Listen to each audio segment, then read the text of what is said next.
So 20th question. Diminishing returns to scale operate because the elasticity of substitution between factors is negative, not infinite, 1, 0. Then diminishing returns to scale operate because the elasticity of substitution between factors is negative. So factors substitution ఏమవుతుందంటే మనం ఇంతకుముందు చూసినాం కదా, ఇది returns to scale. Okay,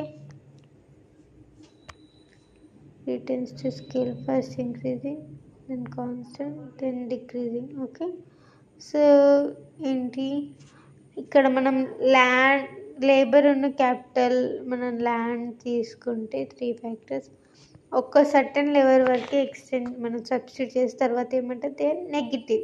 so negative అంటే labour చేసే work capital చేయలేదు, capital చేసే లేబర్ చేయలేదు, అండ్ ల్యాండ్. సో ఏంటిది సబ్స్టిట్యూషన్ ఏముంది, నెగిటివ్. అందుకే ఏమవుతుంది, డిమినిషింగ్ రిటర్న్స్ వస్తాయి మనకి ఇన్ సింపుల్ వర్డ్స్. ఓకే.